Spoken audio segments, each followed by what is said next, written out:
নমস্কাৰ বন্ধুসকল, কি খবৰ আপোনালোকৰ? সৰি হিলি গ'ল কেমেৰা।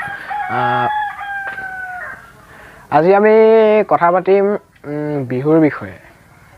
যিহেতু আমাৰ অসমৰ বাপতিসাহোন বিহু, আমি বিহুৰ বিষয়ে আজি কথা পাতিম। মোৰ ভিডিঅ'টো আৰম্ভ হোৱাৰ আগতে, মোৰ ইন্ট্ৰৰ আগতে যিটো মই ভিডিঅ'ত মানে বিহু দেখুৱাইছিলোঁ, সেই বিহুটোৰ ওপৰত আমি আজি কথা পাতিম। একচুৱেলি ক'বলৈ গ'লে সেইটো বিহু বুলি নকয়। একচুৱেলি মানে মই বুলি নহয়, যিসকল যিসকলৰ মানে এই বস্তুটো আছে, তেওঁলোকে কিন্তু এইটো কেতিয়াও বিহু বুলি নকয়। তেওঁলোক এটা কিন্তু একফালৰ পৰা এইটো ভাল প্ৰচেষ্টা, বাহিৰৰ দেশত বিহু প্ৰচাৰ কৰিব। কিন্তু বাহিৰৰ দেশত বিহু প্ৰচাৰ কৰিব, বিহু ইংলিছত গাই পিনিতো কেতিয়াও প্ৰচাৰ কৰিব নোৱাৰে।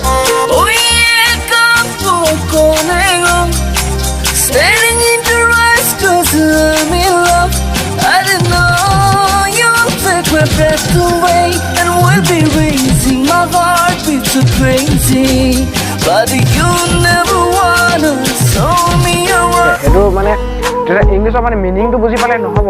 আচলতে আমাৰ সংস্কৃতি, আমাৰ বিহু যেনেকৈ আছে সেনেকৈ থাকিবই লাগিব। আমাৰ অসমীয়াত যদি তেওঁলোকে গাই বাহিৰত বিহু প্ৰচাৰ কৰে, সেইটো আমি ক'বলগীয়া একো নাই। বাহিৰত আমাৰ নিজৰ বাপতিসাহোন বিহু, আমাৰ নিজৰ সংস্কৃতি বাহিৰৰ দেশত প্ৰচাৰ হ'লে আমি বহুত সুখী হ'ম, আমি বহুত ভাল পাম।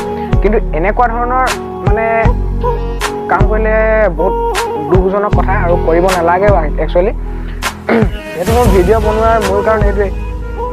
মানে মই বৰ সন্তুষ্ট নহয়। ময়ো এয়া বহুতে ৰ'ষ্ট কৰি আছে অসমৰ ডেকা। চ' ময়ো আজি এইটো ঠিক ৰ'ষ্ট বুলি নকয়, মই ৰ'ষ্ট বুলি কোৱা নাই, মই ৰ'ষ্ট কৰিছোঁ বুলিয়ে মই ডাইৰেক্ট কথাটো ক'ব যোৱা নাই। মই জাষ্ট কথাটো তেওঁলোকক কৈছোঁ যে এইটো কাম কৰিব নালাগে আচলতে। যদি তেওঁলোকৰ অসমৰ বিহুক যদি মানে বাহিৰত প্ৰচলিত কৰিব বিচাৰে, তেতিয়া অসমীয়াত গাওক, অসমীয়াত বিহু অসমীয়াভাগে থাকিব দিয়ক। কোনো বিজতৰীয়া বস্তু আমাক নালাগে। বিহুৱেই বিহুক যদি ইংলিছত যদি বাহিৰৰ দেশত প্ৰচলিত কৰিবলগীয়া হয়, তেতিয়াতো জুবিন দাই গালে হ'লে, আমাৰ নীল আকাশ, পাপন সকলোৱে গালে হ'লে বিহু ইংলিছত বাহিৰৰ দেশত প্ৰচাৰ কৰিব লাগে, ইংলিছত গালে হ'লে। আনকি হিন্দীটোতো গোৱা নাই বিহুতো হিন্দীত গোৱা নাই। এতিয়া ওলালে পখিলে ভালে পায় জানো, হেৰিয়ে লিখিছে আমাৰ নীল আকাশ। সেইটো এতিয়া কি আকৌ তামিলত গাইছে, কিন্তু কথা নহয় নহয়। বিহুৱেই অসমীয়া বিহু অসমীয়াতে গাব লাগিব। এইটো নহ'ব। অসমীয়া বিহু অসমীয়াতে গাব লাগিব। তো যদি আপোনালোকে ভিডিঅ'টো গোটেইটো বিহুটো চাব বিচাৰে, তো আপোনালোকে ইউটিউবত গৈ আপোনালোকে চাৰ্চ কৰক ইংলিছ বিহু বুলি মাৰিলে ওলাই যাব প্ৰথম ভিডিঅ'টো। আৰুতো ক'বলগীয়া নাই আৰু। বহুত দুখ পাইছোঁ আচলতে। অসমৰ মানে এনেকুৱা কৰিব নালাগিছিলে আমাৰ বিহু। চ' আৰু কি ক'ম, ক'বলগীয়া নাই। বিহু আহি আছে 14 তাৰিখ 15 তাৰিখ 14-15। আজি ভিডিঅ'টো আপলোড কৰিছোঁ 14-15 বিহু। চ' এডভান্সকৈ জনাই দিছোঁ হেপী ভোগালী বিহু। এণ্ড আন্দোলন কৰি যাওক, চব কৰি যাওক, কিন্তু বিহু মানিবই লাগিব। অ'কে, জয় আই অসম।